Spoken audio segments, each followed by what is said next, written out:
They call me the dick whisperer because of the way I make them rise. 10 hut like soldiers, ready to fight. Mystique gonna take good care of you, make you feel like a big kid now. So come grovel at my feet and give your mistress a bow. Yo, I'm no chiropractor, but I'm about to crack your back. Everything you never knew you need is going down tonight. I hope you got your safe word ready. Now let's take a flight. Have your elevator higher than the sky and deep, blowing on cloud 9 in ecstasy. You be falling in love, making love to me. Now, girl, what's my name?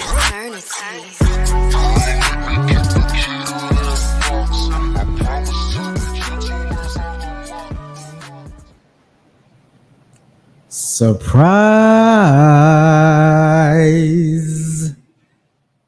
Ladies and gentlemen, welcome back to the Safeword. Oh, come on. At all times to choke. He chose during this part. We're going to try this one more time. We want to welcome everybody to the Safeword. I am one half of the Safeword, Mr. Everlasting. And of course, we could not do this show without my co-host slash predecessor in the title. So we're going to go ahead and bounce to her. Mystique, can you hear me? Yes, I can hear you. Hello, everyone. Sorry I could not make it in today. Life be lifing and babysitters aren't free, but I am so happy to be in here today. I've missed you. I've missed this. I've missed all of y'all in the audience.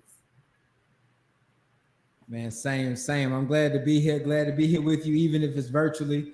But the Safeword is back.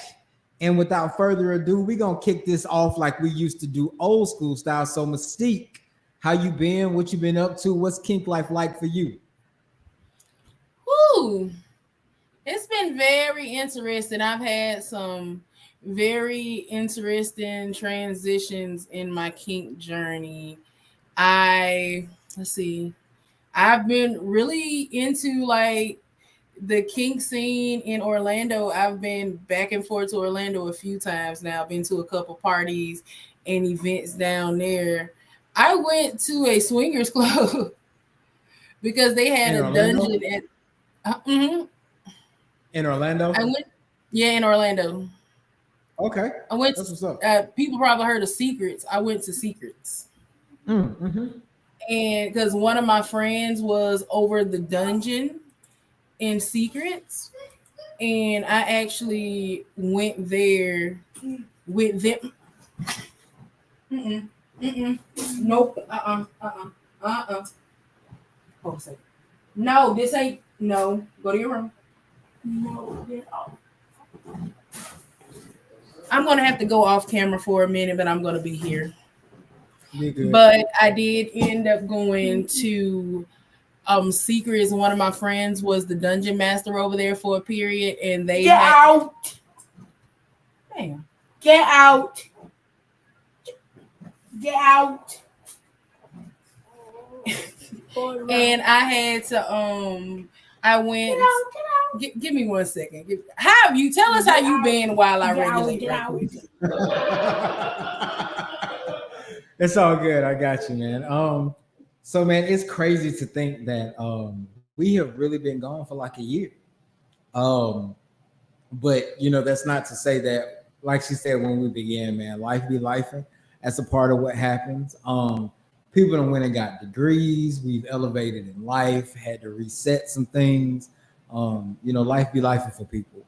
But in terms of me, man, you know, it's funny because like last year when we did this, I had just finished celebrating like my first anniversary. You know, me and my wife, we've been together for a while, but all in all, it is amazing to be on this marriage journey with somebody that both understands your desires and your needs and the things that you do and that you have a commitment to the community for. So shout out to her, you know, for all of that support that she gives for what we do and the education that we can do in this community, because a lot of people don't necessarily understand what we do or how that goes. So I'm blessed to be able to be in a position where I can do what we do to be able to educate, because for those of you who may be fresh to the Safeword or who may think you know, but don't have an idea. The Safeword was really born for a safe place for people of color, but specifically Black kinksters, because a lot of times this dynamic or this area of life is considered to be white people shit. So we wanted to be able to express ourselves and to give a safe space for those who look into not just kink and BDSM, but I mean, if you know, it's crazy because a lot of times when people hear about like swingers, she talked about going to like a swingers club in Orlando, right? A lot of times when you think about swingers, like you think about like old white people, like retired Floridians, 65, they buying you drinks at a bar because they want to take you home type shit. And being in this community is beautiful because you get to watch people express themselves freely and openly. And I think that's the most beautiful part about it, because in the Black community, we are taught that sex, kink, and anything related to it that's not just monogamy and one-on-one can very much be taboo to discuss, or even considered immoral or sinful or prideful to be a part of. And, you know, not to hop on any kind of controversial trains because we won't do that. But I will say this. I noticed that there are a lot more people, especially Black people, that are engaging in and accepting BDSM, kink, and polyamory. And I'm gonna be honest, I think that it's way past due for the conversation. You know, this podcast started, you know, a couple of years ago, and we have been in seasons, and like I said, you know, we had to take a little pause, had to take a little break, but we are back.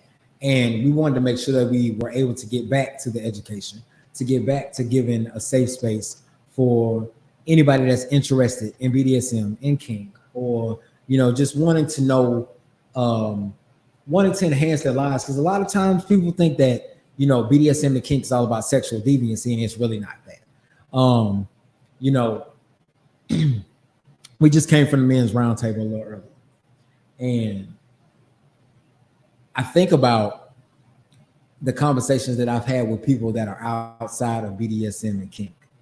And when we step outside of the realm of BDSM and kink, for people who do not know and people who don't understand, being able to have these open and honest conversations with these people, or to see their faces at events that have features that are BDSM or kink related, you never know what'll be important enough to enhance somebody's life. You never know when a couple could be looking for something to spice up their life, and they don't know how to do it, but they only see like they see what they see on TV. So, you know, they go get the whipped cream, or you do what you see in porn, which a lot of that shit can be damaging, you know, if you don't know what to do or how to do it or when you do it. But all in all, you know, going into situations that will allow people safe spaces to be able to communicate those desires, communicate those needs, is amazing. And I correlate that to when we talk about what we've been up to. I've had an opportunity to do a couple of presentations for shows, some educational exhibits and things of that nature.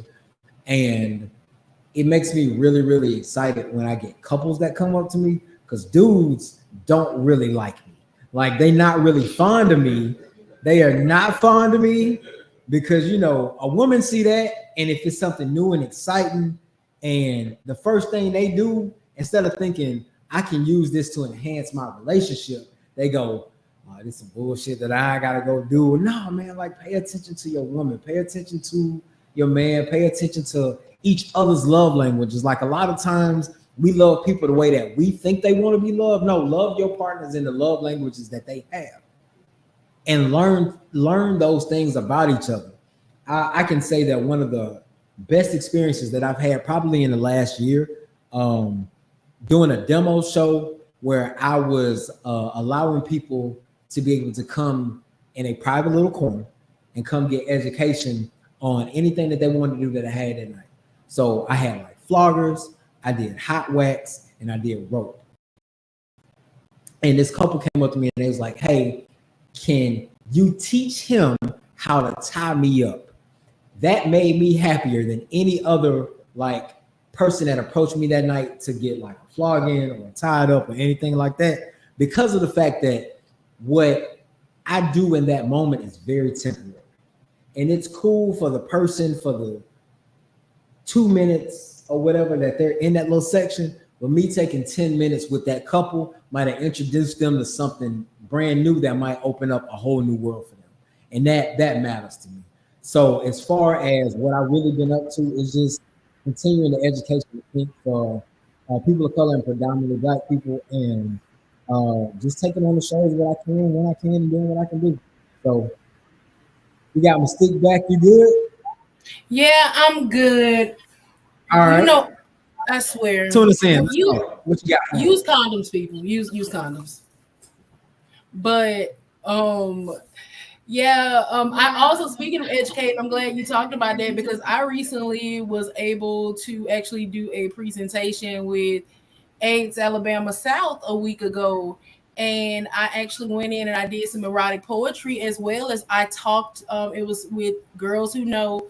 For people who are not familiar with Girls Who Know, it is an initiative ran through AIDS Alabama South, and they focus on speaking to women, primarily Black women, because Black women are accounting for, I think they said 70% of new HIV infections right now. So they're geared towards speaking to Black women about getting tested and getting on PrEP. So I did a presentation, and what I talked about was how to talk to your partner about your sex life and wanting to enhance your sex life and wanting to try kinkier things. So that's kind of what, and they were so interested, and I got so much engagement, and I wasn't prepared to do a demo, but then somebody was like, I had one of my floggers, they was like, can you use the flogger on me? And I was like, but of course. So I ended up showing them some of my different implements I use. And I talked about how to bring these things to your partner, how to communicate, how to be gentle with yourself, gentle with your partner. Make sure you're not being rude about it or condescending, letting them know that you are enjoying them. You just want to enhance. And that's the biggest thing. We talk about this a lot, is communication, positive communication. So that's also what I've been doing. I've been doing a lot of education, especially since I started working with Kinky POC community. That's a kink community based out of Orlando, Florida, and I help on the board there now. And what we do is we focus on the same thing, providing a safe space, but we're not so much focused on just Black people. It's more of like the whole people of color community. We're an exclusive people of color community and people in kink, and we also focus on education. So I've been doing a lot of educating. I've been doing a lot of classes. I went back to Kinky College. Okay. I went back to Kinky College this past March, and I was in my dom bag. I don't even know the last time I've actually bottomed. Mm-hmm. I have really been more dom here lately, because when I went to, usually when I go to Kinky College, it's all about, let me try this thing as a sub or as a bottom, or let me try that thing. But I did nothing. I did like 2 scenes. Me and one of my friends, me and her, we did a forced orgasm scene on another one, on a woman. We did like a overstimulation forced orgasm scene, and me and one of my friends, we actually have done that about two times. Like, me and her work really together in those types of scenes. Okay. So that's what we did. We did like a forced orgasm scene where we were just like using different implements, and that was so much fun. And then I did another scene with someone else, and I did some light impact with him, and I did some wax on him. That's also what I've been doing a lot of wax too. I realized that I love wax. And I bought actually, funnily enough, my family was laughing at me because we pulled names for Christmas. and I put one item on my Christmas list, and it was a fire cup and set. Thank you. I put a fire cup and set, and all my family was like, "We ain't buying, freaky deaky stuff." I'm like, "Well, fire cupping is not even freaky deaky," but I really wanted a fire cup and set, so that was the only thing I put on my list, and it was exactly $50. And I was like, "I'm not putting nothing else." And then they bullied me into putting other stuff on my list. And then on Christmas, my auntie who pulled my name bought me the fire cup and set. That's dope. She was like, "I don't know what the hell this for, but it made you happy." So, have you had a chance to use them yet? No, I have not had a chance to use it yet, which sucks because I'm still learning about it. And one of my friends, it's better to be safe and know what you're doing completely before you just jump out there and use it. I mean, so I commend that, honestly. I just want to say to anybody that's watching our show, we will be taking any kind of questions, comments, or anything that you have for us. Please drop your comments or questions in the chat. I see Clarissa's in here. Hey, Clarissa. Shout out to DeMarco. Shout out to TK. Shout out to Eureka. I see everybody watching. Y'all make sure y'all share this live. Y'all tap in with us. So we're going to make sure that we answer any questions that y'all have for us this evening. So, and we got a couple of guests in the studio, so they might tap in and then ask us a few questions too. But we had fun. Yeah, like I've been having fun. Bruh, I got to peg somebody. You wait a minute. We ain't gonna just like say like you didn't just come out the blue with that. Tell us that story. Can you tell us that story? I mean, you brought it up, damn it. I want to hear about it now. Yeah, it was like one of my well, I didn't actually see. I got to do like the pseudo bending because I did the bending, but I didn't do the like full pegging. But I had this person I was talking to for a little while, and they're really subby, and he was like, I was like, because I had said something to him, and I was like, let me do weird stuff to your butt, and he was like, okay. And I would just like go over there, and I would do like impact on him and wax on him, and then I would just put different stuff in his butt.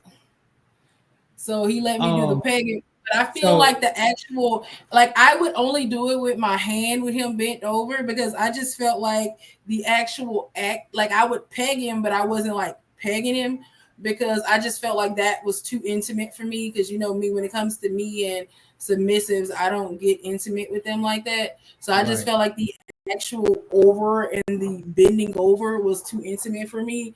So I would just like put random weird shit up his butt, and he would let me. So Danae asked butt stuff, yes or no? Now I have to ask Danae, are you asking like, do you like to do butt stuff? Or yes, I'm doing like in what aspect of butt stuff? We need like, yeah. So to clarify for anybody who may not know what impact play, when we talk about the certain terms, when we talk about different types of play, she talked about impact play. Impact play is the use of any type of tool to strike or basically to initiate impact with the body. So that could be a flogger, like what we have like hanging on a chair here. That could be any kind of paddle. It could be your hand. We talk about kink on a budget. You can go to the Dollar Tree and get like a plastic spatula or wooden spoon, things of that nature.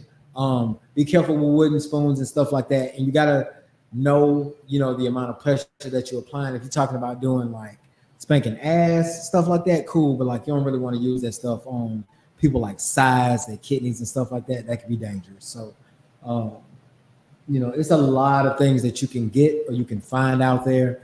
And we have resources. So if you're interested, you can always do. Now, let me say this too. And this is just kind of the, piggyback while we're getting some more questions in. I think that you should definitely budget for your kink. And when I say that, kink doesn't have to be expensive. So if you want to try new things, you can go to Home Depot, and you don't have to go to the sex store and buy a $20 rope. You can go to Home Depot and buy a $6 rope. Find something that's soft because you're looking to try out. If you're gonna use candles, just make sure that there's soy candles or something like that. Try to find massage candles because there are plenty of massage candles out there. Even though it's no longer in stock, I really just want to take a break to shout out India, Blendia by India, because that elixir candle we had an idea for that was running by the Safeword. It was a massage candle she couldn't even keep in stock. So shout out to her for just even believing in us when we were really in like year 2, year 3, and we were just kind of getting out there. But it's a lot of stuff that you can do to spice up your kink life or your sex life. And there are a lot of things out there that are actually considered kink that people don't even know are considered kink, like choking people. I'm mad because I never got one of those. You can't just wrap your hand around somebody's throat. You will crush their larynx. That is not sexy. That is not sexy. That is, in fact, murder. If you hold on to that, that is stupid. So, there are certain ways to do these things. And so it's always good to be able to tap in with people and individuals who know what they're doing. If you need the resources, please shoot us a message. We are here for you. Somebody need to say Ariel said, what is your favorite impact tools and what is your least favorite? You want to start on that? You want to answer that first? I can. Can y'all hear me still? Yeah, you good. Okay, I'm just making sure because I was griping about the candle and I was like, did y'all hear me griping? Because I was like, somebody need to tell India to spin the block on that candle because I never got one. I never got an elixir candle. Yeah, boy. And it was sad. And I went back to buy more and they were gone.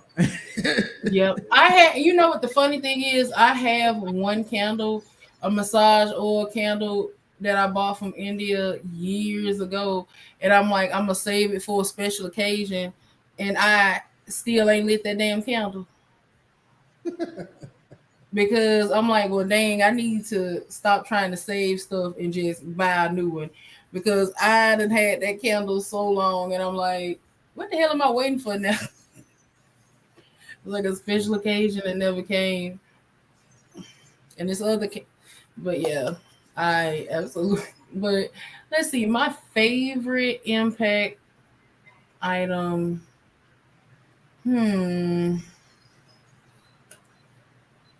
On other people, I like my hands. I am I love bare bottom open-handed spanking. That's like my favorite way to do impact. I had this one person I played with a little bit, but then that didn't work out. I literally put them across my knee and I spanked them across my knee. So I am big on like open-handed spanking, and I do enjoy paddles and heavy floggers. Like I don't like the really flimsy floggers. I like the heavy floggers, like the good leather floggers with the heavy trellis. What do we call the little tails? Yeah, the little tails. Cause that's my bad habit, buying floggers. And I just bought I don't know if you saw that flogger. Have you seen the rabbit flogger? Yes. With the weights in the bottom? Yes. I bought that one, and then when I was in the dungeon, I was finna get another one. And I was like, well, let me ask Andrew, because Andrew was like, falls. Thank you, Deuce. Falls. I couldn't think of a word for some reason.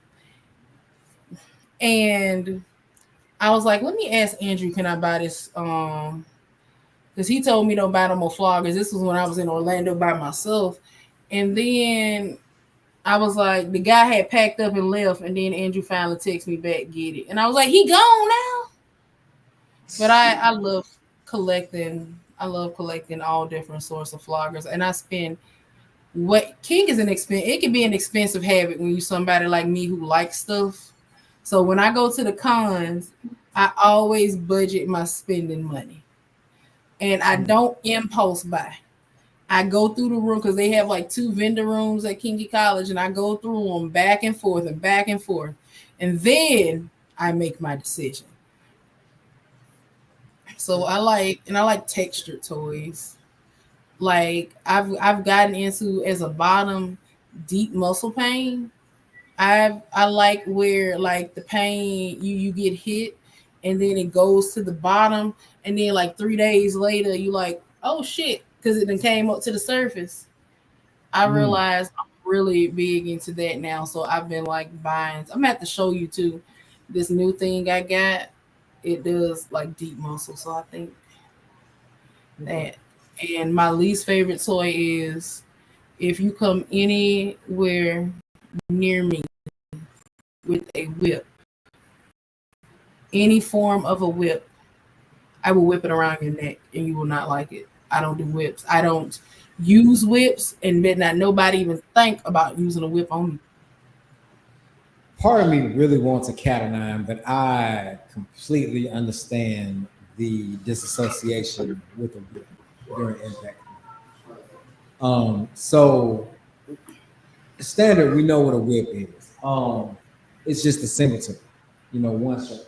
This here is a standard leather flogger. So this one has 42 falls and 42 tails. It's got a 6-inch handle. It is heavy, but it's meant for supreme impact play. And it's heavier than something that would be traditional like a suede flogger. That is meant to be more thuddy on impact as opposed to stingy, like something like this would be. This would like literally sting more than something that was softer.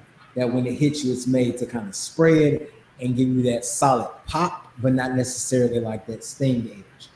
A cat o' nine is essentially a flogger, but it only has 9 falls. It only has 9 tails in it. Normally, at the end of a cat o' nine, it's weighted. So if you are dealing with someone who is a masochist, someone that likes to receive pain for pleasure, they may choose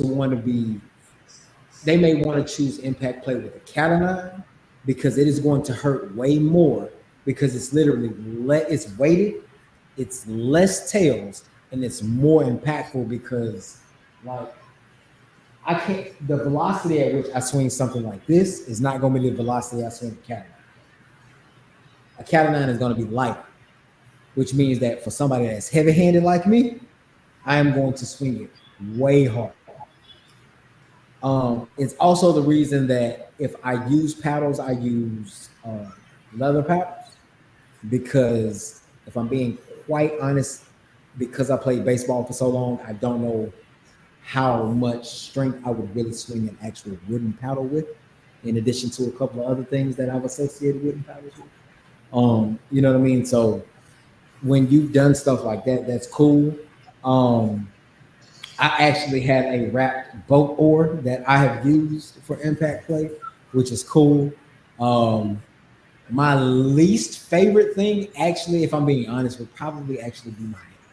I don't mind it, but I kind of got catcher's mitts for hands. So when you get after that for a little bit of like after that for a little bit of pain, like they sting and I'm not gonna know my own strength, and that's what safe words are for. Like so that when to tell me to stop, because if you get into it and I get into it, yeah. So I think that my favorite tool would be my floggers. My least favorite tool would probably be my hand, but I say my floggers too because not only does it actually save the impact on my hand or the stress on my hand, but it also allows me to be able to have more flexibility in the presentation of my impact. So that would be mine. That would be mine. Do you have a question that you would like to ask for our studio audience? You think I'm sitting there? I was started thinking about my boots because I'm thinking you random. This ain't got shit to do with the price of leather on the farm, but what I was thinking about was when you were talking about the whips and stuff, I started thinking about other kink stuff I like, and I started thinking about how much I like my boots. And when I started thinking about how much I like my boots, I thought about the fact that when I was at Kinky College, I went to a boot worshiping class. And when I went to the boot worshiping class, this man they got this thing that you can scrap on your boot and put a dildo in it. And we sat there in the class and watched this lady fuck this man's boot. And she humped on the boot like she was naked, and she wrapped herself around the dildo on his boot. And that's what that made me. That's where I went just then. I was like, that was very interesting. That was, That is different. Yes, because I would probably, it depends on who it is. If somebody wanted to, like, it would have to be a pair of boots that I buy specifically for that, because I don't want you messing up my nice boots. Like if I buy a $200 pair of like Doc Martens, I don't want you humping on my Doc Martens. But if I go buy like a $20 pair of boots like off Amazon or something, maybe those. Because I learned how to do like trampoline, and I like making people lick my boots. Like, so I'm not really a leather person, but I am very into boots. Like, I think that's something else. Like the whole idea of like boot worship and boot humiliation and just kicking and stepping on people. So that's where I just went thinking about my boots and how many pairs. You really have it in your down bag, because that shit right there, all of that sounds not interesting to me. But however, I know exactly what you're talking about. And for anybody that's strong enough to do that, hey, your kink is your kink. NMK, that's what we always say around here. Yeah. You know, no, I'm doing the business. You know what's funny is like I've never had an issue like with leather. Like part of me has always kind of wanted to get into leather, but I'm a little indifferent on the whole boot back thing. You know what I'm saying? Like that and honestly, it was something that I saw when I was younger that really messed me up. That involved like the whole boot licking thing. And maybe that's where it come from. Like I was exposed to way too much, way too soon. And it wasn't on my behalf. It was somebody that exposed it to me. But it just kind of like messed with my head, and I ain't been right ever since. So it's kind of like part of me kind of always wanted to get into the leather community. And then the other part of it is just kind of like, but if that's a part of it, I kind of want to stay away from it. You know what I mean? So, and I know that they two different things, because if I'm being honest, it was more latex than it was actually boot. But it was just the fact that it was boot back and what that kind of deal, like it just kind of threw me off a little bit. So, but like I say, man, to each their own. And I agree with you. You know what I'm saying? There's something sexy about the leather, and it's sexy about like the aspect of leather in that environment in regards to kink. But you know, it's when it comes to like the leather community as a whole, it's like there are people I know in the leather community. I respect them. There are people who I even consider friends in the leather community. But when it comes to the leather community, I like where I'm at on the outskirts, where I talk to people who are leather and I'm associated with people who are leather. But I don't know if I would ever join up and become like a leatherman or a leather woman or however, a leather person. I don't think I would ever actually be leather, but that's just one thing, because you know, people who are in the leather community are big on their boots, like your boots or your like stance. So that's one part of it. But as far as like diving into that whole lifestyle, it would have to be a lot of changes I would need to see before I could actually go deep into that kind of that life, because it's a lot. I get that. That's what's up, man. So, I want to double back to this question about butt stuff. So when we talk about butt stuff, and you say yes, like you're saying yes or no, are you saying like having butt stuff done to you? Are you saying doing butt stuff? What are you saying? Well, Mystique said that she pegged the guy, so I'm doing the bending. She was doing the pegging. I don't know. My butt is off limits. But I do, when it comes to butt stuff, I'm doing the bending. Other than that, I don't do butt stuff. Yeah, I got a wife that don't do butt stuff either, so I get it. You got a what? I said I got a wife that don't do butt stuff either, so I understand. For those who enjoy it, more power to you. I don't. I've tried it, and every time I've tried it, I do not like it. It's not for me.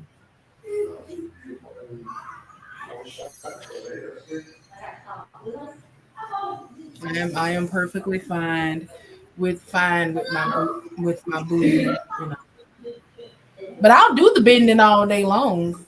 Like, I love to do the bending. So are you talking shit while you doing the business? Good question. Bruh. She said, Sir said, are you talking shit when you're doing the bending? Of course. You think I'm sitting there silently? Hey, he said he want to know what you say. He said he got to hear what you say when you bend it, when you doing the bending. You gonna be saying that loud? Yes, we want to hear it. This is the safe word. I'll say some shit like, "Oh, so you been bad and you want me to play in your ass, huh? You really got me sitting here playing in your ass. Who the hell do you think your little bitch ass is? Got me over here putting stuff in your ass. You's a little pussy, ain't it? That's why you like shit in your ass, don't you? Look at you. Who else done been up in this ass? Because I know it ain't just been me. Look at it stretched all wide the fuck open. Shit like that." Damn. Hey, I think your switch is like all of like 7% at this point. Pretty much. I think your switch is all of 7%. You might be like a 2% at this point. You and your whole down bag. That's what's up, man. Yeah, like like I've been dead in the middle for a long time, but it was just something. Right. It was something that clicked in me due to a lot of other stuff I don't really want to get into, that it just made me. It was something about the last time I did a scene bottoming with somebody, and it. Am I the only one here? Whatever. I did a scene bottoming with somebody, and when I did that scene, it just made me feel like when I did that scene, it just made me feel it was something in it that just, or maybe the after part of it or something. It was a lot of nuance to it that just made me realize, like, yeah, this is the last time, and I don't think I'm going to be bottoming anymore. And I only demo bottom now because I'm still a heavy bottom. Yeah. So I will demo bottom, like if somebody wants to like show something, but then I also tell people when I demo bottom, I can be like stoic with a high pain tolerance. So Please don't use me to gauge how something feels. Because I literally sit here like this. And like you can punch me in my butt as hard as you can, and I'm like, I don't move. So that's what I mostly do now. I'll do like demo bottoming for somebody. Or if somebody want to just say, okay, let me see what's the hardest I can swing this implement? And I'm like, okay, go for it. But other than that, as far as like being a submissive and bottoming and doing full scenes, I have not done that in over a year now. Okay. It's funny that you say that because I think that even like with pro work, like you get to a point where um you get a lot of people who are quote unquote interested in what you do, but it's a whole lot of people out here that waste your damn time.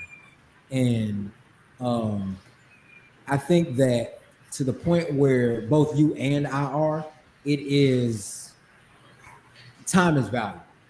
You know what I'm saying? And time is time that you can't get back. So I think that you absolutely should invest the time and the craft into the people who are willing to invest in that with you, versus chasing kind of like the blind mission. Because being real with you, like kink for black people, especially just like 5 years ago, was real hard. You know what I'm saying? Like community was real hard to find. And now everybody thinks shades of fucking gray. And it pisses me the hell off when everybody thinks that they think they know. But you know what? Let them think that they know, because eventually they will realize that they don't know what they're doing. And that's going to result in the people that deal with them really seeking out professionals like you and I to educate them. And it's just a matter of trying to get those people in the beginning. But I mean, honestly, outside of that, I you know, everything that you do, everything that you take into account, and everything that um, you say, teach, and educate with becomes a situation of momentum and value for what it's worth. So I think that by doing what you're doing and focusing on what's making you happy, I think that ultimately is the way that you kind of have to be. And I'm really glad to hear that. Yes, because I'm You switching good over though? to my headphones. Give me 1 second.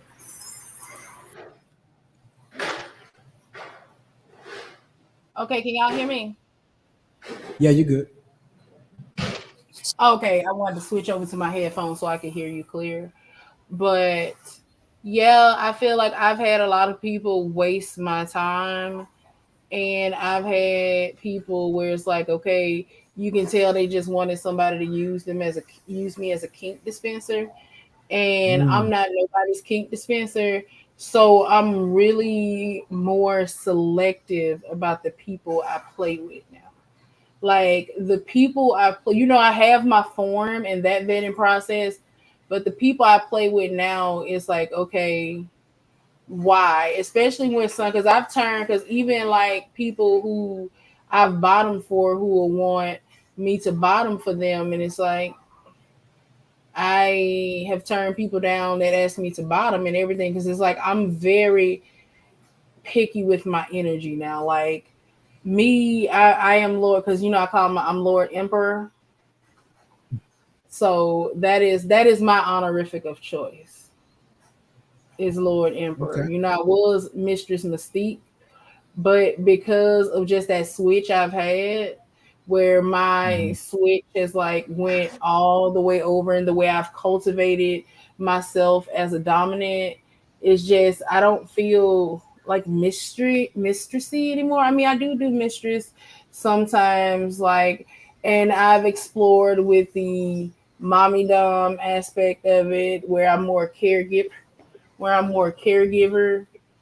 and I've played around with that aspect. So I'm more well rounded in what I do and how I play now. And I'm very proud of me and the transitions I've made and where I've came to, because this may not even be the end. This I may go to a point where it's like, I miss feeling this, and I may go back to, because I used to be someone who was dominant and submissive to a switch, but now I'm more of a dominant who enjoys bottoming, because it helps me relax. Like getting punched in my butt helps me relax. Like if I'm too wound up and somebody hit me with a paddle or something, that more so helps me relax versus me feeling the need for punishment. I don't feel the need for punishment anymore.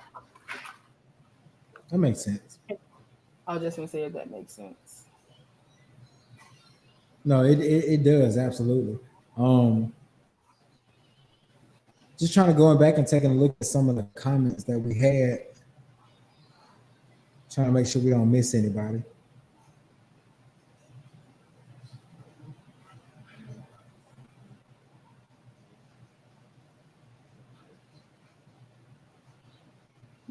I want to ask the audience that's tapped in with us. I want to know if you have experienced kink, what was your favorite kink experience? If you have not experienced kink, what is something that you would like to experience?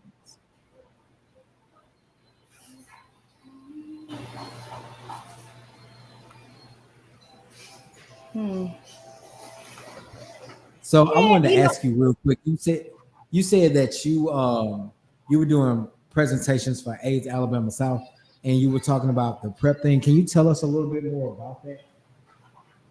About prep? No, I wasn't Yeah. talking about the prep, but Okay.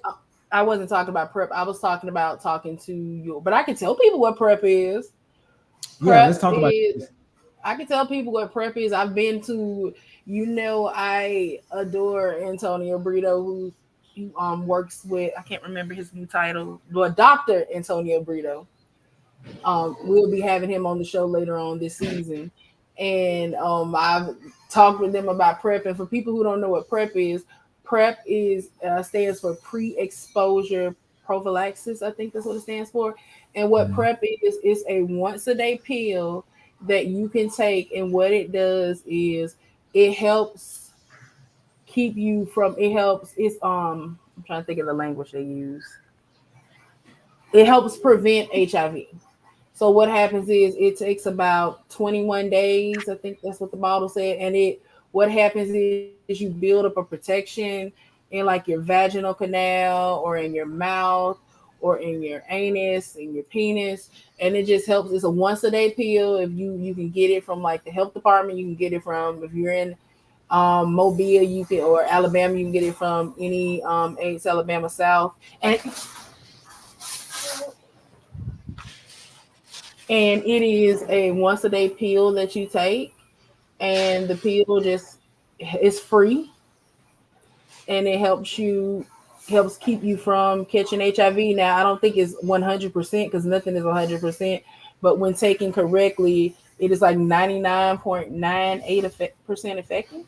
And then now they even have a prep shot because they used to just have the pill, but now they actually have a prep shot too that you can take. I think it's like once every 2 months that gives you that protection and that immunity. So go out and get on prep. It's free, or at most, it's a few dollars. It's not expensive. They're giving it away. Like, please go get on prep. Even it doesn't matter. That's what they were talking about with the girls who know. They were talking about how even when you're married or you're partnered or you monogamous, still get on prep because a lot of the when they were talking about the HIV rates in black women, a lot of those women were heterosexual and monogamous. So you can control what you do, but you can't control what your person does. And even though we would all like to say that we can 100% trust our partners, at the end of the day, you can only trust them to a certain extent and hope that they are worthy of that trust. So make sure that you go and talk to somebody about it because it's amazing. Like people should not be getting the HIV/AIDS rate should not be high as they are right now when we have this drug, this medication that helps. And even if you get exposed to HIV, don't sit at home and cry. You can go to AAS, the health department, and you can get something called PEP, which is post exposure prophylaxis. And that's a medication you can take. I think you have to get it within like 48 hours, 48 or 72, I think 48 hours. And if you start taking it, it can actually help keep you from getting it can actually help you keep you from getting HIV if you do happen to have unprotected sex with somebody who has it. There are some side effects. I can't remember all of them, but I know one thing that I had an issue with was it did irritate my stomach when I first started taking it because I take all my medicine in the morning on an empty stomach. But the advice I was given is to take it with food. So what happens is you like start your meal, eat like half of your food, take your prep, and then finish eating. And once I started doing that, it doesn't hurt my stomach anymore. But it has different side effects like everything. But I can only speak for myself and my husband. Neither of us have had like really bad side effects aside of the stomach irritation. But once we started taking it with food, so yeah, we will have them on here to talk more about it in detail. But yeah, check that out. Especially Appreciate black, especially black women. I'm gonna slide into a little mailbag right quick. We had a question that said, "What's the difference between kink and fetishes?" So the textbook definition of a kink is an unconventional sexual preference or behavior. Some kinks can be asexual. I mean, a kink can be like masturbation technically. I mean, so a kink can be really subjective. One person's kink is not necessarily one person's kinky could be somebody else's normal. So kink, and one thing that I really want to stress: kink is not about sex. There are too often it is assumed that if you are into kink, that means that you just out here fucking everybody, willy-nilly doing X, Y, and Z with who knows what and who knows who. That is not what kink and BDSM is about. That's why 50 Shades of Grey got people fucked up, and that's why we talk about it. So You know that heifer that wrote that sophomoric ass book wasn't even into kink. She didn't know nothing. Yeah, I know. But I do not. the difference between, I'm sorry. Go ahead. No, I was just rambling about how that book should not have been a bestseller. That was for people with that book was for horny housewives with shitty sex lives. That was for the 70%. Well, the 80% of. But no, you good. The fetish. So the thing about a fetish is there is a lot of crossover between kink and fetish, but a fetish is something sexual. The fetish is basically something that is sexual arousal caused by a specific thing, like an object or a specific body part.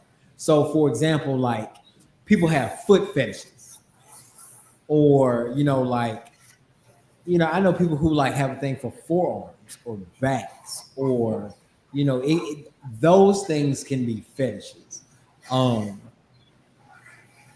Steve, do you have a fetish?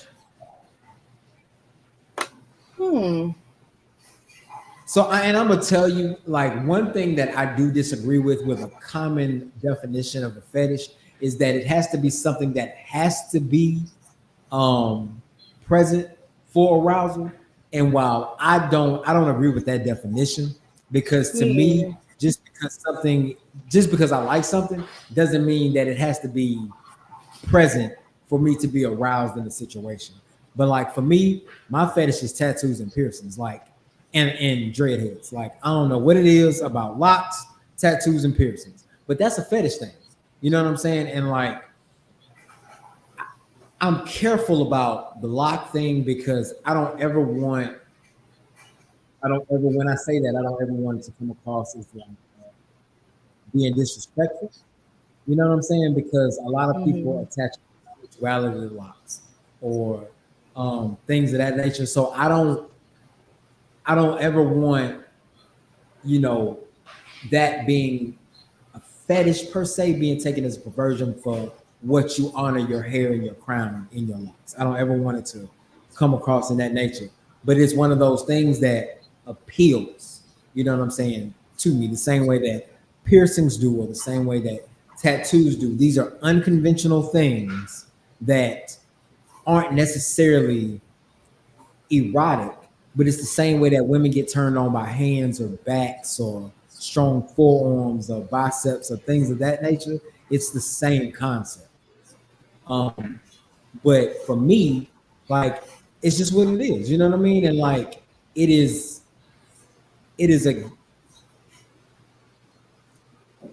not a fantasy. And I think a lot of times people try to like say the difference between like fantasize and fetishize things of that nature. And you have to be careful when you're talking about that too.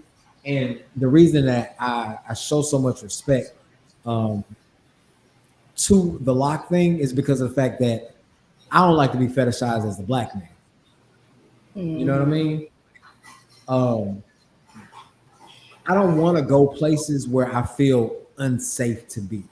I don't want to go places where I feel like I'm being preyed upon or being targeted because some white man want to watch me fuck his wife.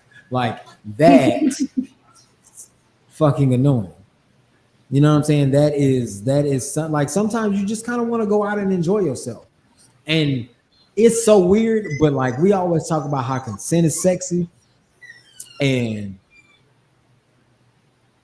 a lot of men can be real overboard when it comes to approaching women in public situations. But as a man being placed in an uncomfortable situation in the public environment, it's extra weird. It's extra weird, but it also gives you a newfound respect for the way that women are approached in public environments.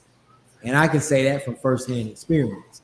It made it to the point where, you know, it's a lot of times, like even if you're going out to like a bar or a club and you say you see somebody sitting at the bar, I might just want to buy you a drink. Just because I see you sitting at the bar, you by yourself. I don't want nothing. I don't want to come back. But it's a lot of people won't even take a drink no more because they think there's intention behind it. You know what I'm saying? And I didn't really understand that until a few years ago. And then it gets to the point where it's like, these motherfuckers trying to get me drunk so they can take me home. No. You get the fuck out of here. But I mean, yeah, I get that, but I just, like I said, I'm careful about that because tattoos, yeah, piercings, yeah, but when you start talking about specific features on people, I know that can be kind of a touchy subject, so I just wanted to kind of bring some clarity and clear up. But that also, for all intents and purposes, also goes to show that my fetish is for black women. So, you know, it's something about it that is just an aspect, and it's not something that I necessarily have to have or something that I need, but I do think it's something that is very attractive. So yes. I think the weirdest thing was I had a black dude who fetishized me for being black, but all his partners were white, and I should have took that as a red flag, and I didn't. Was he black? Yes, he was black. That was the weird part about it. Yeah. No, it's not weird. That's definitely a red flag. That is the red. And you know, usually I will not date anybody if you are a colored person and all your partners are white, and like you ain't never like. I take that as a red flag, and I should have hopped on that flag and flew away like Aladdin. But hindsight is. Did you have any fetishes? Boots. I think that's the only thing. Okay. Boots. I love boots. Like I like to have sex in boots. Okay. Like I like to keep my boots on, even though it's fun, but it's like it's one of those things that I almost took Mr. McTitties at the game at Kinky College because we were sharing the room with some of our friends, and since we were sharing the room with our friends, it was like the room was never alone. Like we weren't never alone. So we ended up freaking was like, well, we're gonna skip this class, we're gonna go back to the room while everybody in class. And when he told me, because I done lost some weight, and since I done lost some weight, you know, shout out to me, I done lost almost 100 pounds now. But me and him, like he still think he gotta push me hard like he used to. Like, baby, I'm a little bit lighter now. So he be still throwing me around like I'm heavier. And he throwed me back and my legs popped up because I had on a skirt with some fishnets. And I narrowly missed his chin with the heel of that. And that boot it was a chunky heel boot I had on. And I narrowly, he was like, keep the boots on. Then this nigga towed my $30 pair of fishnets, tore a hole in my fishnets. And I was so mad. I was like, bro, these ain't cheap. These $30 fishnets. These ain't the $5 fishnets you get off Chin. But we had fun. So yeah, boots. I think I love boots. I love like I don't. I would even say that it may be a fetish in that sense because I cannot properly talk if I don't have boots on. If I don't have some kind of boot on, I can't talk. I don't feel like Lord Emperor if I don't have some boots on. So I gotta wear, even though I learned the hard way doing a scene, and I got like these red. I think y'all probably seen. I got these red platform boots that are like 6 inches, Mm. and I wanted to be cute. And I did a scene in that, and I was topping, and then that's when I was doing that wax on that guy. So I couldn't just leave and go change my shoes because I had that wax Mm. on him, and I was like, never again. These boots are for when I want to be cute or just stand up for a little while. These I ain't my ankles ain't ready for me to actively steam in boots that big and boots that high. But boots I have to have on in order to dumb. I gotta have on a pair of boots, mostly black leather boots. Like gotta be some kind of black leather boot. But yeah, boots. I think that would be my biggest fetish is boots. That makes sense.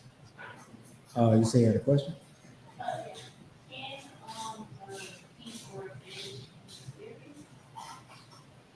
Hmm. Can a kink or a fetish be spiritual? Um. Hmm. So, in my opinion, this is just my opinion. I don't think a kink can be. I think a fetish can.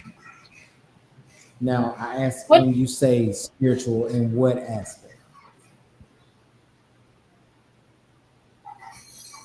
I gotta Google this.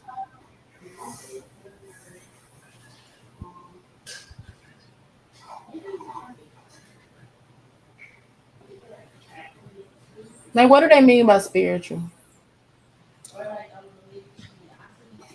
Um. hmm. I'm gonna be honest with you. I think that okay. So I do. I see what you're saying. I think that it can be a fetish. I think that's a very awkward place to be. And when I say that, I mean because like, all right, I could tell you about a story of somebody that I know that um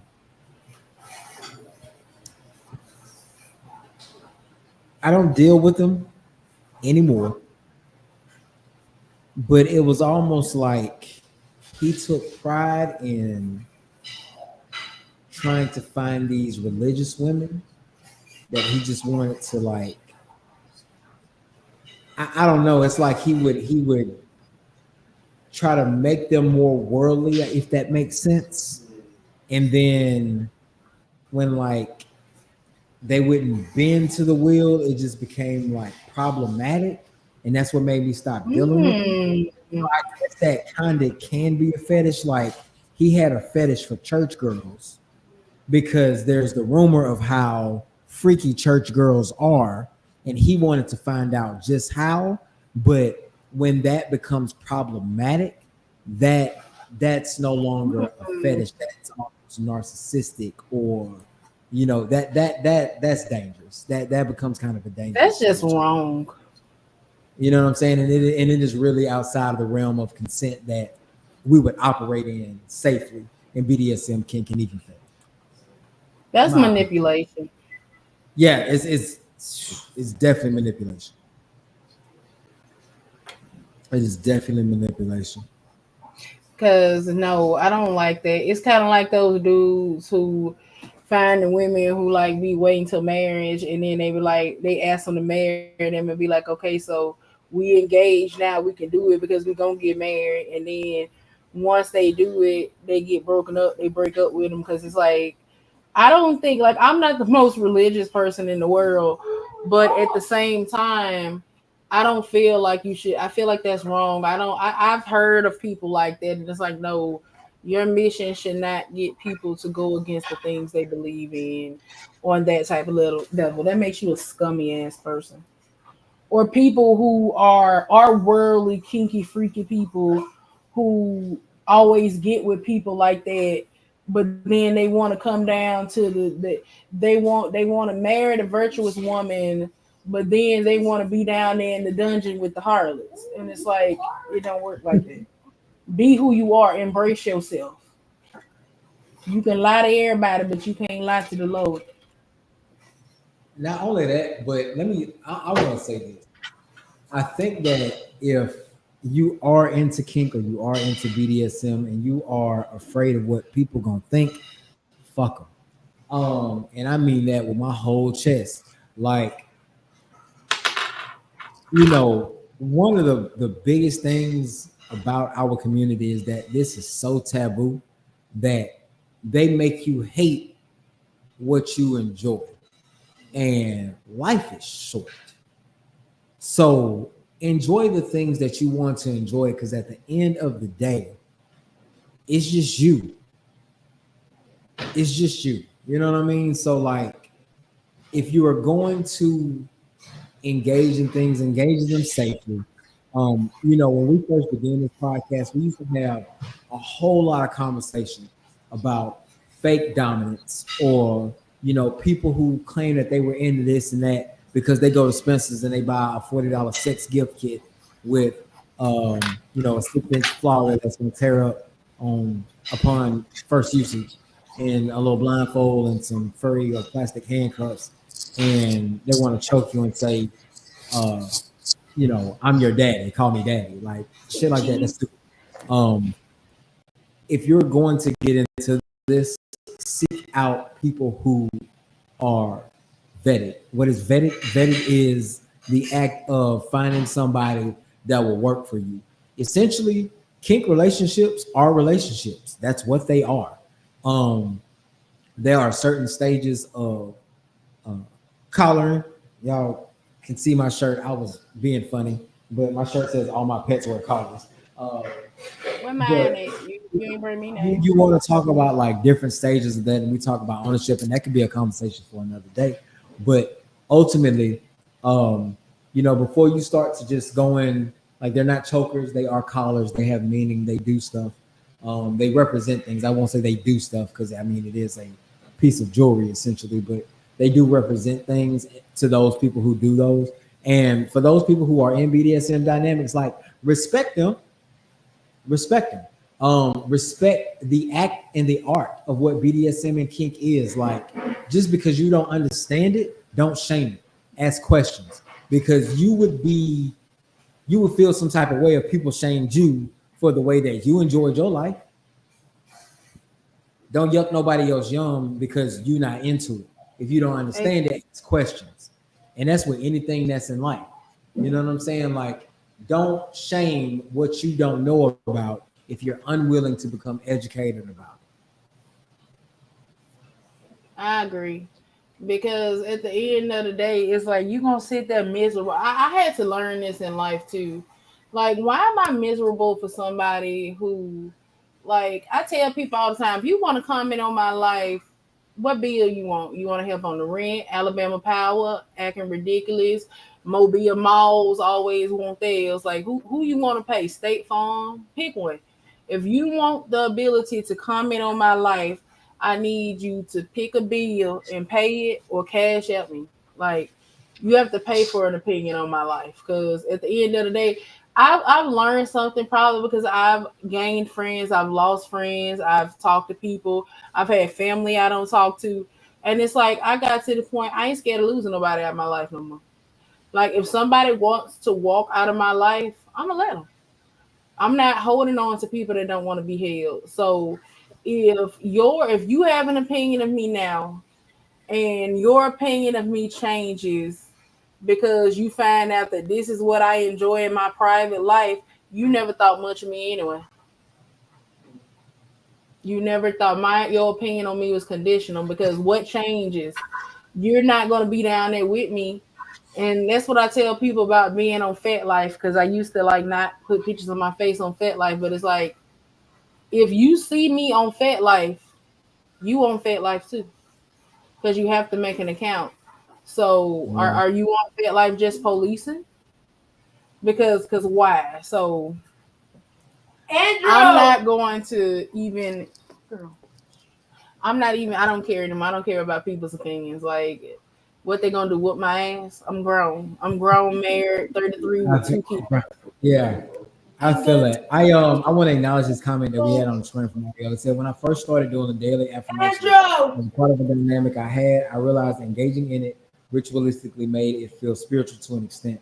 I'm not religious, but positive self-talk and speaking positivity in my day is spiritual. But I wouldn't call it a kink or a fetish, just a practice. That's I realize that. That's good. Yeah, that's a great outlook on it. I mean, there are people who have like religion kinks, though. They want to like. I saw it was like a paddle, and it was made of like somebody like took a Bible and like they put it in something, but they made the paddle out of an actual Bible, and I'm like, I'm not religious, but I'm not touching it. Like, Hey, I was just gonna say, so it's some stuff that I'm just not gonna touch. That Andrew. I am not gonna touch. That is blasphemous. I don't care what you say. Like, yep. No. So it's funny. We were talking about impact tools, man. I saw this thing, like, I don't deal with enough masochists in my life to even be able to pull this, but I saw this porcelain paddle. It's porcelain. And the first thing that I thought was, who gonna use that? Because me personally, I would break it. I know I would break it. I see it too far. But I've also seen like paddles that are like epoxy, like resin, and they have spikes on the back of them. They are gorgeous as shit. But when I tell you, they look like torture devices. I love those. But they're so pretty. I They put all love kinds of paint and glitter and shit in them. But I thought about that. I was like, bro, an epoxy paddle must be like insane to use. Like, you are guaranteed to leave somebody a trophy with that. Like, absolutely guaranteed to leave somebody a trophy. What's a trophy? A trophy is like a mark.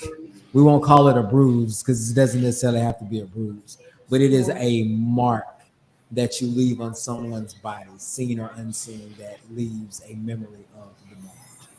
And that's how we'll praise that. So, Yeah, I'm not touching anything sacred to someone's religion. Yeah, exactly. I'm not. And it doesn't matter whose religion. It could be a Quran. I'm not touching it. what you say? It could be a Torah. I'm not touching nobody's religious text. Like, I don't Out. necessarily have one I follow, but it's like I am not. No, some things need to be left alone. That's what I was about to say. Like, I think that too often, and that kind of brings up a really good point, because like when people see stuff like that, it kind of bastardizes the entire genre, if you will. And that's the best way I could put it. Like, the genre of BDSM and kink can be completely bastardized because one or two people decided that they wanted to be, anti whatever and create something that was originally meant for pleasure and fun, into something perverted. Like, I can get my rocks off and not have to use items made from like Bible verses. Like, that's blasphemous. That's stupid. I wouldn't touch anybody religious text. That's crazy. I would definitely use something made out of the pages of 50 Shades of Grey, because I ain't reading that shit. Anyway. You know what? Let me tell you something funny. It's a free bookstore. It's like a place you can go down here and get books, and that's where I go and get like my kids books and stuff. You can go and get as many books as you want to for free down here.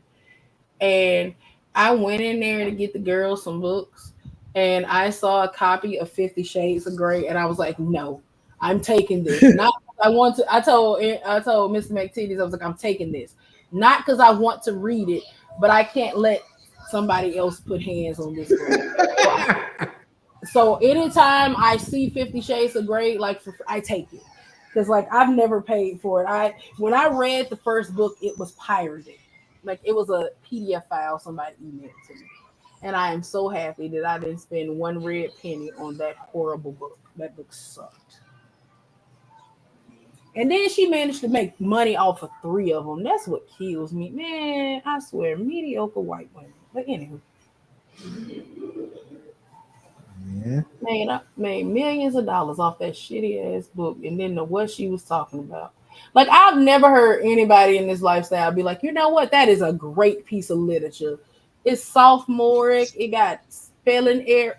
Don't get me on that soapbox. I feel like I get on this soapbox at least once a quarter about how horrible that book is. Just like that movie. It reminds me of that movie. You know the movie we watched, 365, where the guy kidnapped the hot Italian guy, kidnapped the woman and took her away to like the castle. And I was like, if this was a neck bearded white guy in a trailer park, this would not be a sexy movie. Man. Yeah, I heard that. Like, it's hot because it's a rich, sexy Italian, Italian man who's conventionally, white man attractive. But let it have been somebody with some glasses, like 300 pounds, and talking, I'm gonna make you fall in love with me in a year. You would have yelled police and ran. Stuff like that, you just, I cannot with these. We need a good, man, you remember that movie? It was a movie. I don't know why I was looking at a kinky. Did you see that movie on Tubi? It was a kink movie on Tubi. I can't remember the name. I know I ain't watched it if it's on Tubi. Bro, I watched it and it was like, bro, what is it called? What the hell is that? Is Duchess still here? Duchess, do you know the name of that movie? Because I think Duchess. We're not talking about the Safeword movie, right? Is it the Safeword movie that was on Tubi? I know it's a Safeword movie on Tubi. I ain't watched that shit either. It was like dude was going. I had to hop off camera. Shout out to the Tubi King. Dude, this how he gonna tie her up like this and just had it around her arm. He took like the rope and just had it around her arm like this, like just like this. And I was like, you know what? It was like this, and I was like, you know what? Tubi. I'm like, who made this movie? And it was like, she gonna come out of that, bro. Like, that was and it was like, what was he said? I don't know. It's like, man, don't let niggas make movies, man. Stop. Just stop. Bro, shut the whole Tubi channel down. I remember when Tubi was just a channel that you could go and watch like old shows like them, like Facts of Life and Different Strokes and stuff. And you can go watch it. You had to watch commercials. And I don't know what Tubi has become now because Lord knows. But yeah, Tubi made a kink movie. And Tubi, now, stay in your lane, Tubi. Stay in your lane. That's funny. I think it was called Safeword or something. I think that's what it was called. The Safeword on Tubi. Yep, that's what it was called. Safeword. Yep. Funny. That wasn't us though. I feel like we can do better. Hell, we can get some puppets and put on a puppet show and make a better movie than it. Do you have anything that you want to bring to the people that you can think of, like that might be a tool of education or engagement for them? Yes, I can actually go over some of the things that I talked about. If you want to, if you have a partner, especially if you are a woman, or this can go both ways, to be fair. Like, let me pull it up. A couple of the things I did talk about was like, if you have a partner and you want to communicate to them, you want to try things in kink, you have to learn. First of all, you have to learn what you like. That's what one of the things I was talking about was like, learn what you like, explore yourself. Because if you don't know what you like, how you gonna tell somebody else what you like if you don't know what makes you tick? If you don't know your buttons? Because I am a very communicative person. Every partner I've had has told me that I communicate. Like I am very, very vocal about me now. If I don't like something, I'm like, no, I don't like this. Stop. You know what? I need a to-go box. I don't feel comfortable eating here no more. So I always say, don't just grin and bear it. Grinning and bearing it is the biggest disservice you can do to yourself, because the 50 to 70% of women in heterosexual relationships have never had an orgasm ever.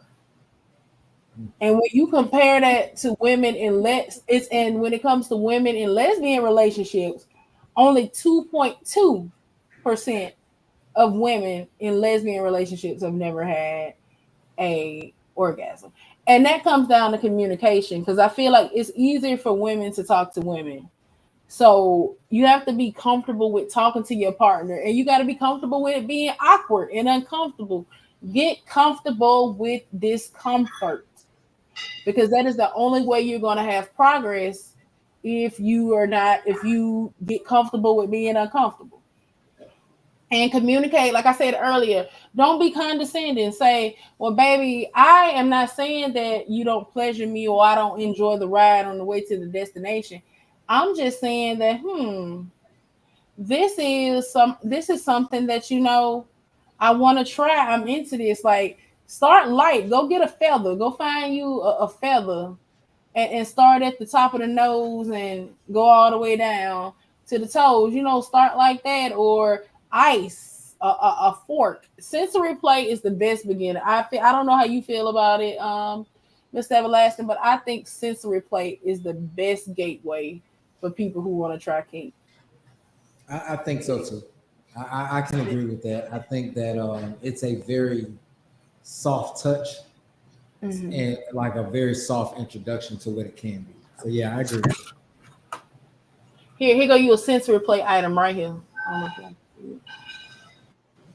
A fork. If you if you want to invest a little bit, look up a Wartenberg wheel, especially if that's something that you're interested in. It is actually like a small surgical tool, but it's like a spur. It's a little pinwheel that they put on like a little roller. Most of them are steel. You can only find one for probably $7 to $10. And that is a very, very good sensory play tool as well. So, like we said, this doesn't have to be expensive, but it's definitely something that if you're looking to spice things up in the bedroom, definitely try to incorporate some new things into your life. Somebody one time, speaking of Wartenberg wheels, I got a set that has like a double wheel, and their dick was hard, and I was like, I'm gonna run this wheel across your dick, and if you go soft, it's gonna snag the skin. So you better stay hard, because if you go soft, it's gonna snag the skin, because I ain't stopping. That is punishment. Oh, that sounds like punishment. I mean, I am a sensual sadist through and through. I'm a sensual sadist too. That ain't sensual. I touch your dick is sensual. But honestly, I'm more soft with women. When it comes to playing with like women, I am very soft. Of course you are. I just love when it comes, like when I play with women, it's like I just want to make you feel good and feel happy. If I have a woman as my bottom, it's like, how can I make you feel? That's why when I do like forced orgasm scenes or pleasure scenes, it's gonna always be with women. But it's like when it's a man, it's like I want to judo kick you and stomp on your head type stuff. Like why? But why? Like, why is that the thing though?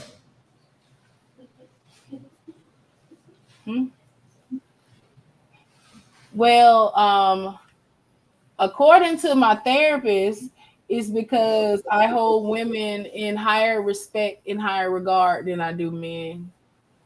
And I'm more tender to women because I have soft spot for women. But I don't respect men. Yeah, I talk about kinky shit with my I love my therapist. Shout out to finding a therapist who understands, because I was like, because I remember I ended my therapy session. I'm about to go. I told my therapist I feel like she needs a therapist just for me, because I was like, okay, then I'm finna go stick some shit up this white boy butt. I'll see you next week. And she just she know me. She know me now.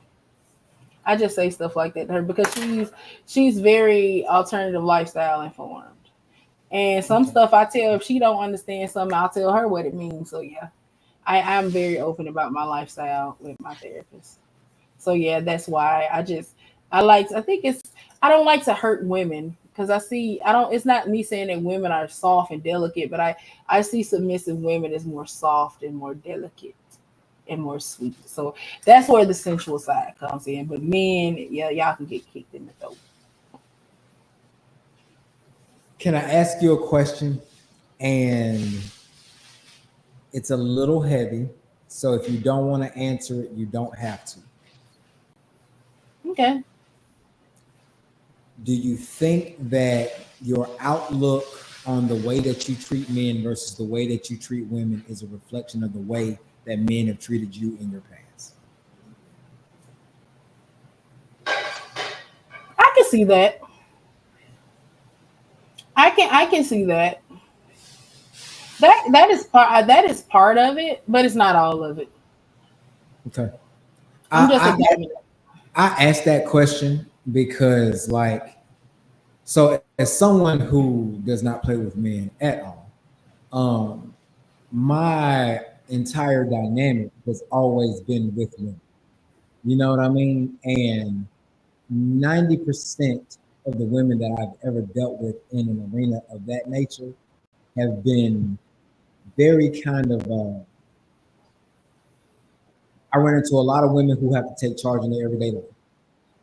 And so because they have to take so much, they have to take charge when they can let go, they just want to let go. Um, and that's where the asset comes into place for being a guy. But it is so hard to be a guy in the BDSM and kink world unless you are like openly active and extremely well known.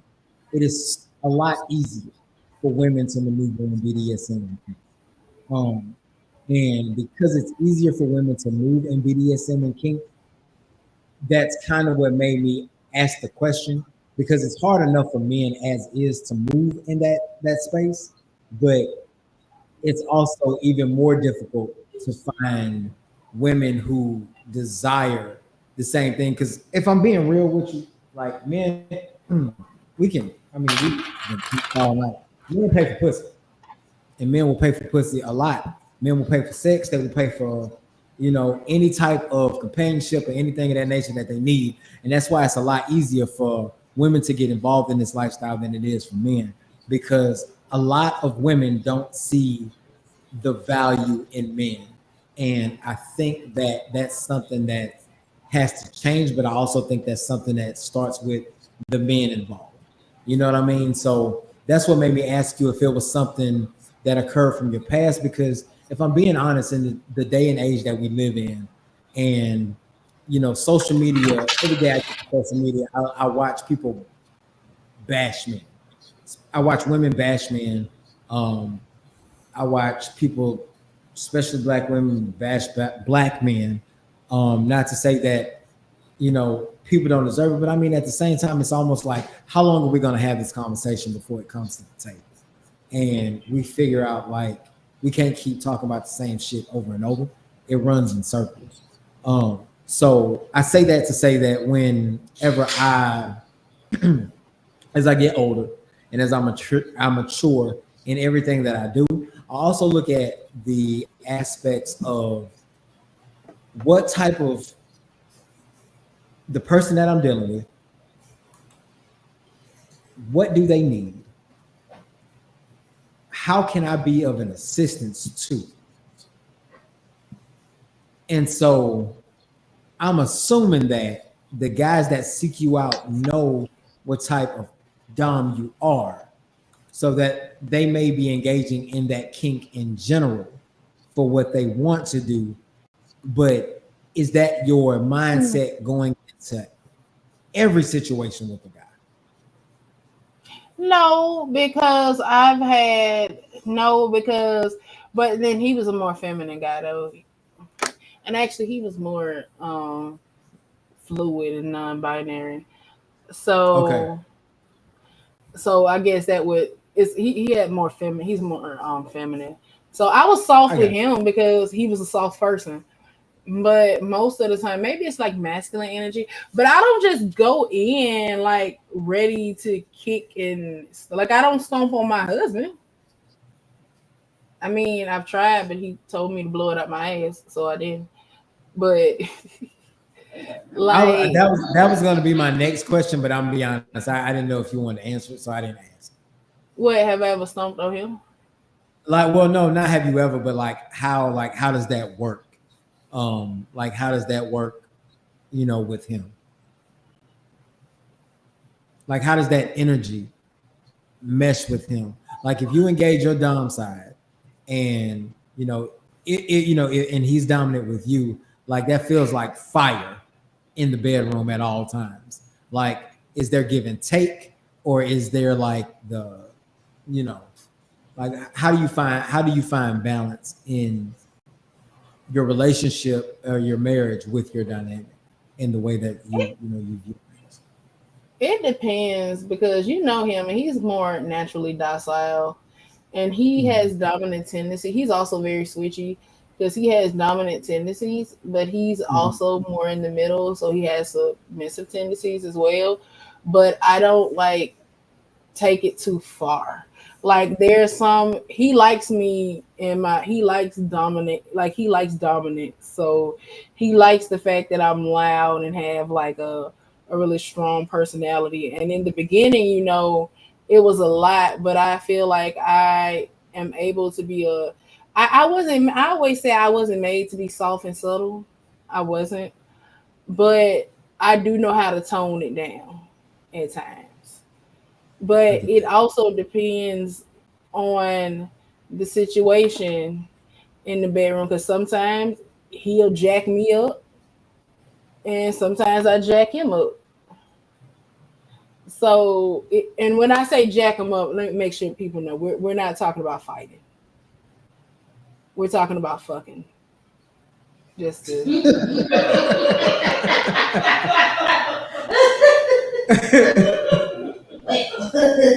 No, man, I get that. Just to make sure, but here lately, he's been more into this dominant, like this dominant personality. I like me being more dominant. He's been a pillow princess, so like lay your ass down. Let me sit on my dick, stuff like that. So he likes more of that now. Where I like not do. I be telling him I said I'm doing even though I don't be doing the bending. I just be on top. But I'm like, oh, so I'm doing the bending this time. I'm gonna do the bending, but not bending like that.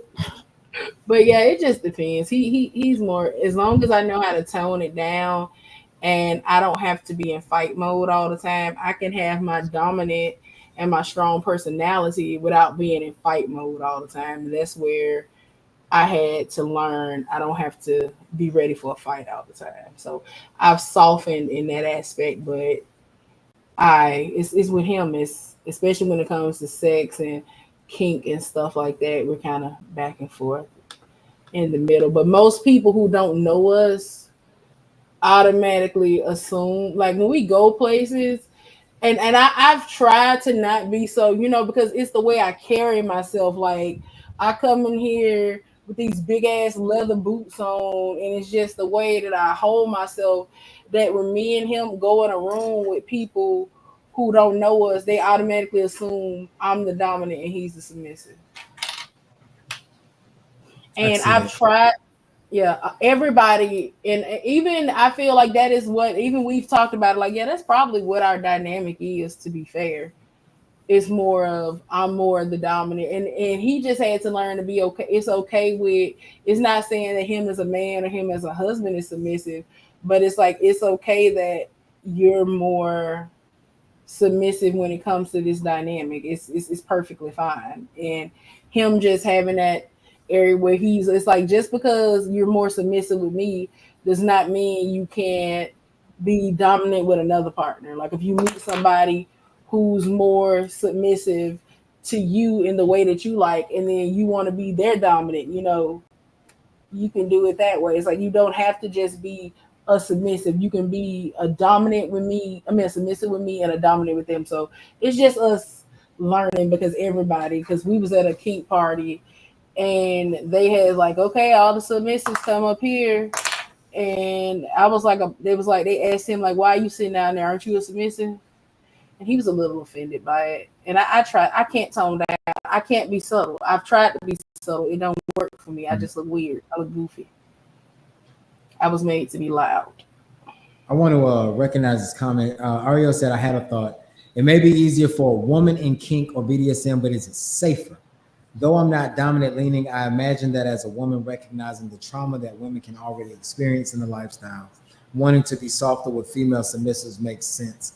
But this is without experience having a submissive or bottom under my care. I can't answer that question, so that's really a question for you.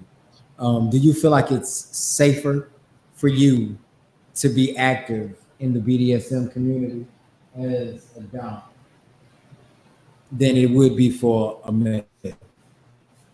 Yes, because when I was on my journey, I started this journey thinking I was a submissive, and just I came in contact with all of these like shitty ass wannabe doms. They weren't doms, they was fucking don'ts.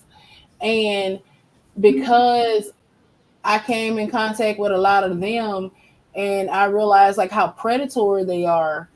And it made me realize that we need, especially when it comes to Black women, we need safer doms. We need safer Black female doms who don't mind catering and playing with Black women, who don't mind being soft, who just that. And that's me. Like, I love to, one of my favorite things is if I'm talking with a Black woman and she's like, I've never experienced any of this before, anything kinky before, and it's like, let me show you. I love that.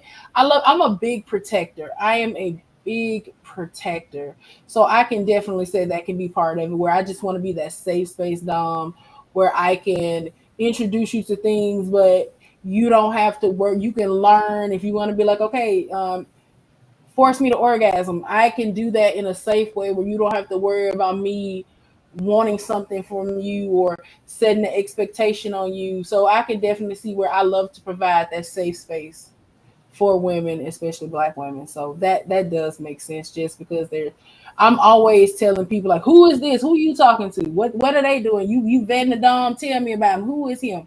What's his fet? Let me go see who his people is.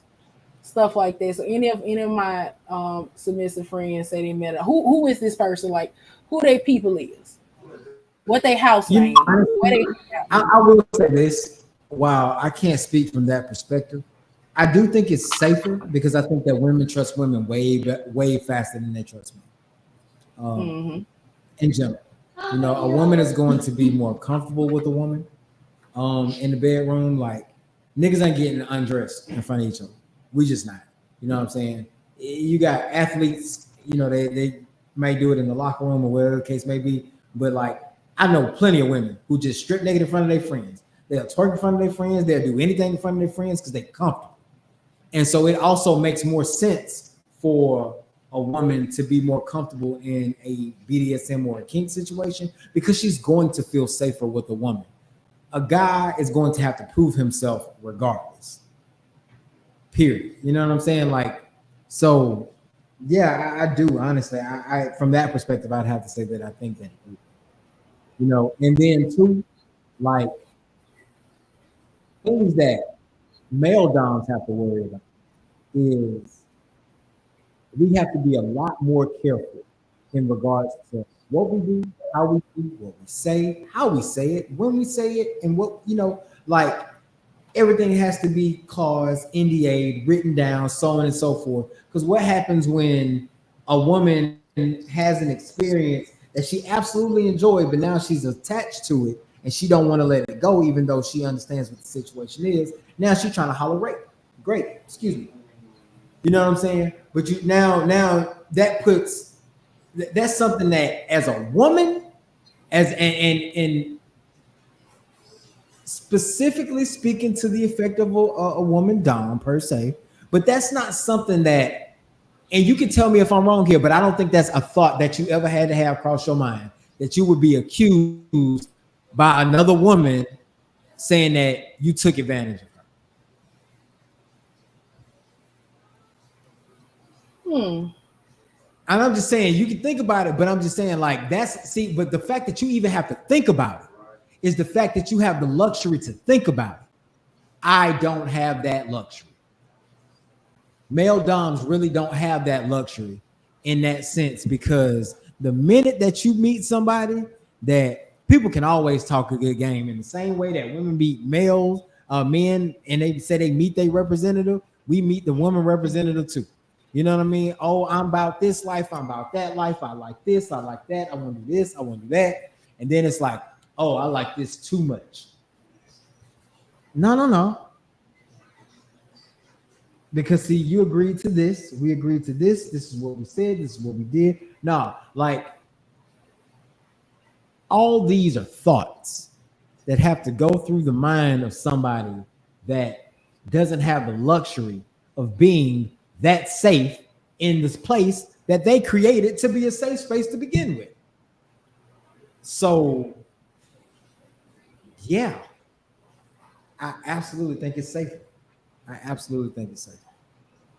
Yeah, it makes sense, because there's just an inherent trust that women have with other women. It doesn't matter. Like, I feel like, and they're predatory women. Predators are everywhere, but I just feel like it's, when it comes to this kind of setting, it just, you feel safer with other women. And it's like when you talk to, and it's not y'all fault, y'all male. It's because of the men that are out there. I call them the penis picture brigade on Fat Life. Out there, and their profile picture is a penis.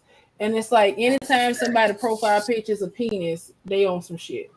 So it's like they're just out there being creepy and weird and uncomfortable. So it's just, that's what they put out there. So of course now every man in kink is going to be looked at with the sus and the side eye, because of what other people have done or what other people have said. So I can understand that why it's harder, and it's harder to even approach, because it's easier for me, like, as someone who, Femme presents, it's like I can walk up and be like, oh, what's going on? Let me try this. Let me get in on this. But a man cannot just walk up and be like, oh yeah, let me get in. It's gonna be weird as I don't know what. Like, unless somebody got a sign that says free use. I seen that at the con. You want to talk about?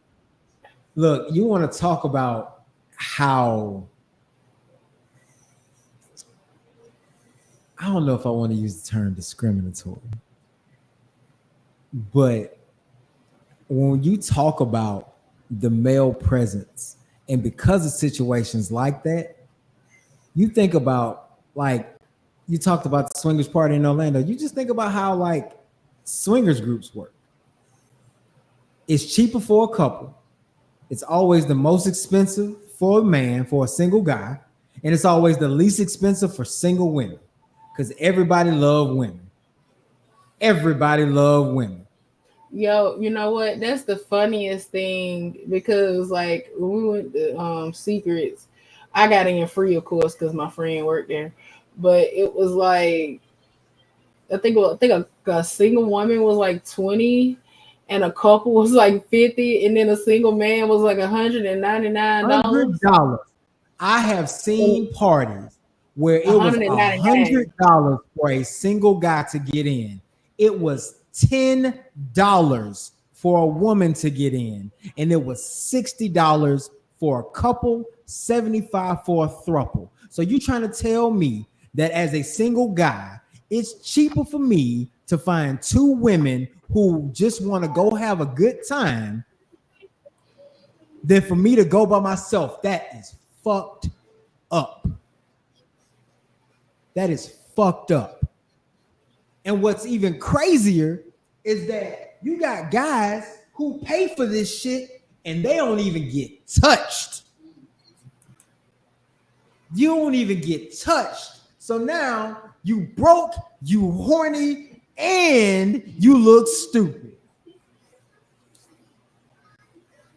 Because you thought you was finna pay for this, but bro, you should have took that $100 and went. Never mind. Bro, you know what I said? I said, when I was seeing them, I'm like, and they actually paid the $200. It's like, it would be cheaper for you to take that $200 and go find you a SW, because at least it's guaranteed. You can take that same $200 because you're paying for potential. Man, let me tell you You're something. paying for a chance. You're buying a lottery ticket. Anybody who know me know how I feel about strip clubs.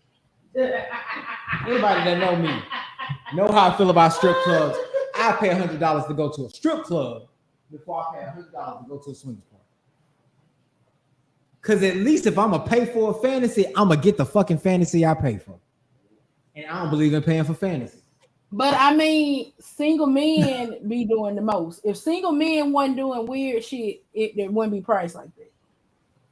You have to price it like Deuce just said. There's a reason for the higher price for the single guy, because single men, anytime you have an event, a single man is always gonna show up. I cannot think of one event I've been to, even kink events, where a single man ain't popped up being weird, or they gotta throw a single man. I said single men are always weird. Like it's more. That's why it's so high, because you got to price out the weirdos, unless the weirdo is rich. So I understand. Is it fair? No. Is it a little sexist? Maybe. But it has to be that way. I'm sorry. I just wanted to read this comment real quick. You can go ahead and finish. No, I was just saying that because of the way certain single men conduct themselves when they come into these spaces, that's why they have to pay. That's why everybody got to pay more. You got to talk to your fellow man and your brethren about how they act, and if they started acting better, they wouldn't have to pay that much. I mean, the club scene, I should say the club scheme is catered to women to begin with, no matter whether it's a kink club or a general club, and like period, because whatever.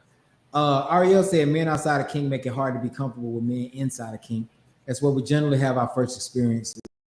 The hope is that male dominance are safe, but when you see vanilla men throw the words around in combination with unsafe behaviors, it makes it suspect until the vetting is done.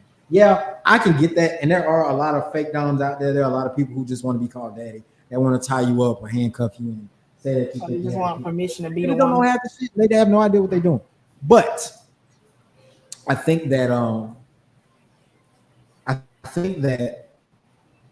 it makes it very, very, not only does it make it hard for the women, but I think it makes it even harder for the guys. And I say that because what happens is that when you do come across somebody that does know what they're talking about, somebody that's kind, somebody that's gentle, somebody that is really who they are, really who they say they are, your guard is so up that by the time you get comfortable enough in their presence, you run away.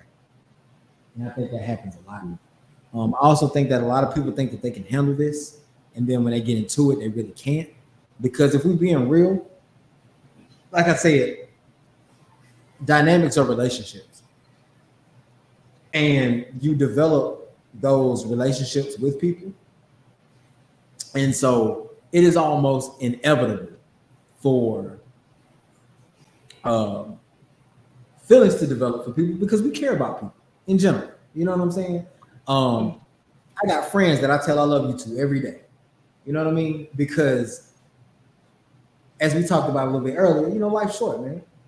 Like, tell the people that you care for that you love them. And what happens is that a lot of times I think that people get into this not knowing what they're getting into, and they think they know what they're getting into. And then when they realize that they enjoy it so much, it becomes I didn't think I was going to like this much. And now it's that conflict of, how do I process and engage in this? Because now I know women who like had to just completely leave the lifestyle because no one they met could compare to the people that they dealt with. So now you found something that your vanilla life wasn't getting for you. You found something in a kinkier lifestyle that you now tried to take back to your vanilla lifestyle. And let's be real with you. As much as we talk about how much it is safer and easier for women inside the lifestyle, it's probably harder for women outside the lifestyle to try to incorporate that stuff because most men don't get it. So trying to find what you find in this lifestyle in your vanilla scenarios, I'm gonna just be honest with you, it's very, very far. It's few and far in between that you'll find somebody that can give you the balance that you both need and desire from your vanilla life combined with the people to move.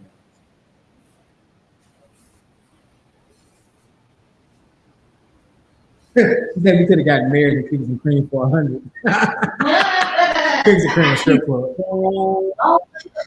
She's saying basically, she's saying like you could have got married and the strip club for about $100.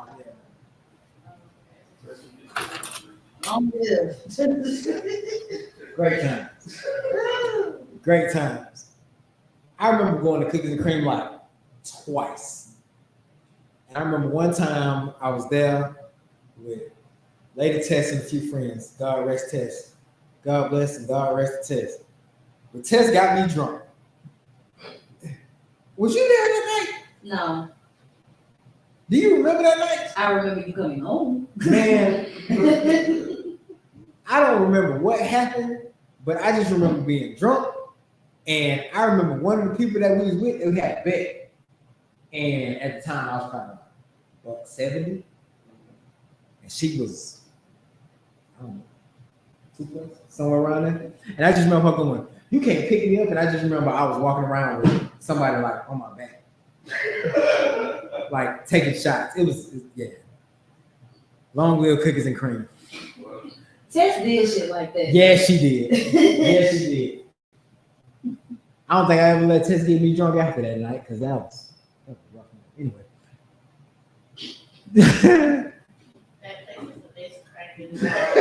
Not a hole in the wall. Crack in the wall. Oh, man. Do we have any more questions, comments, anything from our audience? While we get those in, Mystique, you got anything that you want to plug?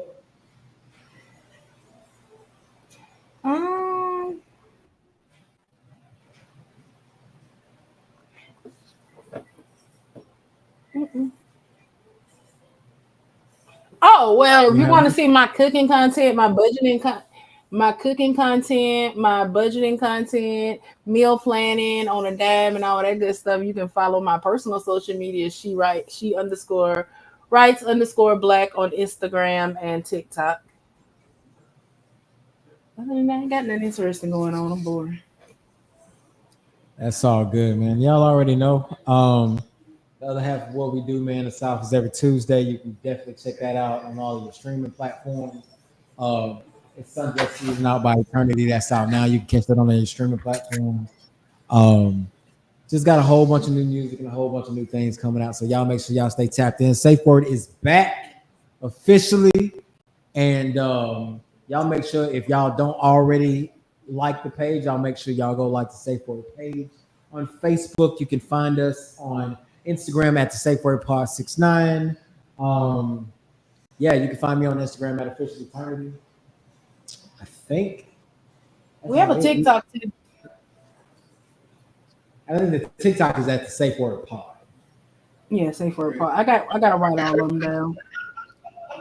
Make sure it's the Safeword. Make sure y'all look for this logo because between us starting this in 2020 and now every nigga and they dumb want to be the Safeword podcast now. That's exactly why, and that's why I was saying with Mystique and Mr. Everlasting. So please make sure you look for the Safeword with Mystique and Mr. Everlasting. For sure. Because I don't know. Because when we got this name, we looked at it, we Googled it.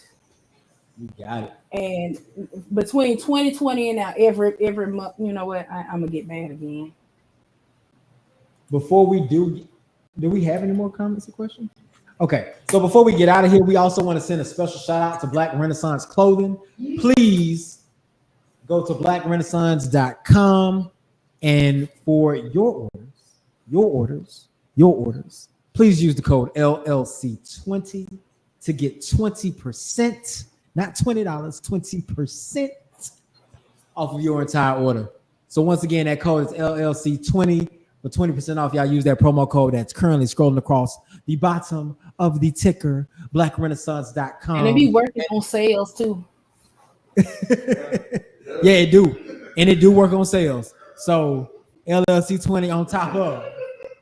And on that note, this is Mystique. And this is Mr. Everlasting. And this is the return of the safe of word. the safe word. Y'all be easy. Safe word. And we out.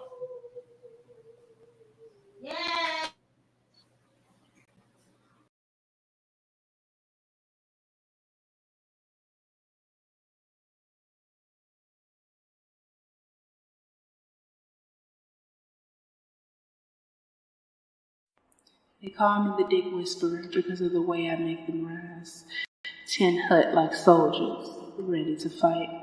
Mystique gonna take good care of you, make you feel like a big kid now. So come grovel at my feet and give your mistress a bow. Yo, I'm no chiropractor, but I'm about to crack your back. Everything you never knew you need is going down tonight. I hope you got your safe word ready. Now let's take a flight. Have your elevator higher than the sky, MD. Floating on cloud 9 in ecstasy. You be falling in love, making love to me. Now, girl, what's my name? Eternity.